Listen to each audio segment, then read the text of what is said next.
ಅಭಿವೃದ್ಧಿಗೆ 100 ಕೋಟಿ. ಆದ್ರೆ ಕನ್ನಡ ಶಾಲೆಗಳನ್ನ ಉಳಿಸೋರ್ಯಾರು? ಕರ್ನಾಟಕದಲ್ಲಿ ಸರ್ಕಾರಿ ಶಿಕ್ಷಣ ವ್ಯವಸ್ಥೆ ಕವಲು ದಾರಿಯಲ್ಲಿದೆ. ಒಂದು ಕಡೆ ಕುಸಿಯುತ್ತಿರುವ ಎಸ್ಎಸ್ಎಲ್ಸಿ ಫಲಿತಾಂಶವನ್ನ ಸುಧಾರಿಸಲು ಕಠಿಣ ದೂರದರ್ಶಿತ್ವದ ಕ್ರಮ ಕೈಗೊಳ್ಳುವ ಬದಲು ಕನಿಷ್ಠ ತೇರ್ಗಡೆ ಅಂಕಗಳನ್ನೇ ಕಡಿತಗೊಳಿಸಿದ ಕುಖ್ಯಾತಿಯ ಈ ಸರ್ಕಾರ ಇನ್ನೊಂದು ಕಡೆ ವಿದ್ಯಾರ್ಥಿ ವೇತನ ಪಾವತಿ, ಶಾಲಾ ಮೂಲ ಸೌಕರ್ಯ ಅಭಿವೃದ್ಧಿಗೆ ಸಂಪನ್ಮೂಲ ಹೊಂದಿಸಲು ಹೆಣಗಾಡ್ತಾ ಇದೆ. ಈ ಹಿನ್ನೆಲೆಯಲ್ಲಿ ಸುಮಾರು 4,500 ಕನ್ನಡ ಸರ್ಕಾರಿ ಶಾಲೆಗಳನ್ನ ಹೊಸ ಕರ್ನಾಟಕ ಪಬ್ಲಿಕ್ ಶಾಲೆಗಳ ಸ್ಥಾಪನೆಯ ನೆಪ ಹೇಳಿ ಮುಚ್ಚಲು ಹೊರಟಿದೆ. ಮ್ಯಾಗ್ನೆಟ್ ಶಾಲೆಗಳು ಎನ್ನುವ ಆಕರ್ಷಕ ಹೆಸರನ್ನ ಕೊಟ್ಟು ಸಾರ್ವಜನಿಕರನ್ನ ತಪ್ಪು ದಾರಿಗೆ ಎಳೆಯುತ್ತಿದೆ.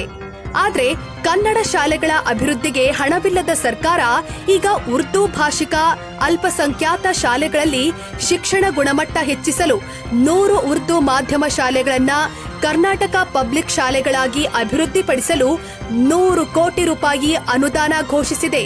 ರಾಜ್ಯ ಸರ್ಕಾರದ ಈ ನಿರ್ಧಾರ ಶ್ಲಾಘನೀಯ.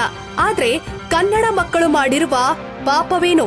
ಶಿಕ್ಷಣ, ಆರೋಗ್ಯ ಕ್ಷೇತ್ರಗಳಲ್ಲಿ ಯಾರಿಗೂ ಮಲತಾಯಿ ಧೋರಣೆ ಮಾಡಲೇಬಾರದು. ಆದ್ರೆ ಕರ್ನಾಟಕ ಸರ್ಕಾರಕ್ಕೆ ಇದು ಅರ್ಥವಾದಂತಿಲ್ಲ.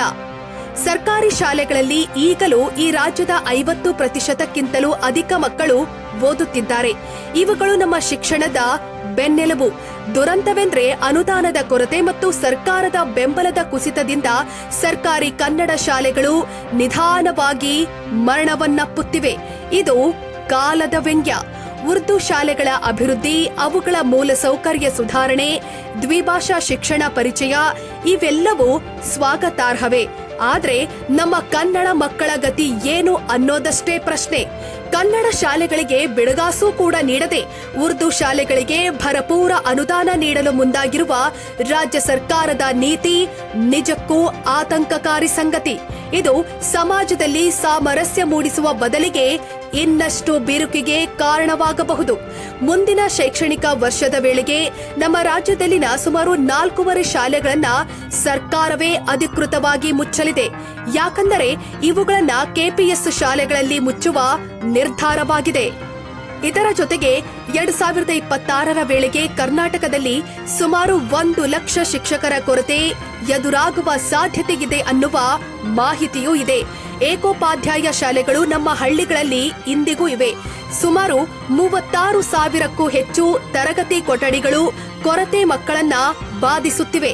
17,000ಕ್ಕೂ ಅಧಿಕ ಶಾಲೆಗಳ ಜಮೀನು ಅಥವಾ ಖಾತಾಗೆ ದಾಖಲೆಗಳು ದೊರೀತಾ ಇಲ್ಲ. ಇದರಿಂದ ಶಾಲಾ ಅಭಿವೃದ್ಧಿಗೆ ಅನುದಾನ ಸಿಗ್ತಾ ಇಲ್ಲ. ಶೌಚಾಲಯ, ಕುಡಿಯುವ ನೀರು, ವಿಜ್ಞಾನ ಪ್ರಯೋಗಾಲಯ, ಕಾಂಪೌಂಡ್ ಗೋಡೆ ಮತ್ತಿತರ ಮೂಲಭೂತ ಸೌಕರ್ಯಗಳ ಬಗ್ಗೆ ಹೇಳದಿರೋದೇ ವಾಸಿ. ರಾಜ್ಯಾದ್ಯಂತ ಶೂನ್ಯ ಪ್ರವೇಶಾತಿಯ ಶಾಲೆಗಳ ಸಂಖ್ಯೆ 270ಕ್ಕೇರಿದೆ.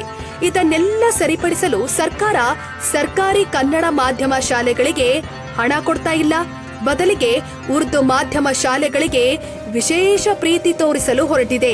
ಇದರ ಹಿಂದಿರುವ ಉದ್ದೇಶವೇ ಪ್ರಶ್ನಾರ್ಹ. ಕರ್ನಾಟಕ ಶಿಕ್ಷಣ ಕ್ಷೇತ್ರದಲ್ಲಿ ಏನಾಗ್ತಾ ಇದೆ? ಸರ್ಕಾರವೇನೋ ಕನ್ನಡ ಮಾಧ್ಯಮ ಶಾಲೆಗಳಿಗೆ ಅನುದಾನ ಕೊರತೆ ಇಲ್ಲ ಅಂತ ಹೇಳ್ತಾ ಇದೆ. ಆದ್ರೆ ಅಲ್ಲಿರುವ 10 ಸಮಸ್ಯೆಗಳು ಪರಿಹಾರಗೊಳ್ಳುತ್ತಿಲ್ಲ. ಸರ್ಕಾರ ರಾಜಕೀಯೇತರವಾಗಿ ಈ ಸಮಸ್ಯೆಗಳನ್ನ ಪರಿಹರಿಸುವ ಇಚ್ಛಾಶಕ್ತಿ ತೋರಬೇಕು.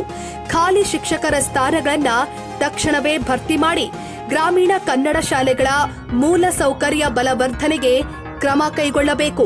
ಸಂಕಷ್ಟದಲ್ಲಿ ಇರುವ ಅನುದಾನಿತ ಶಾಲೆಗಳಿಗೆ ಬೆಂಬಲವೂ ಅಗತ್ಯವಾಗಿದೆ.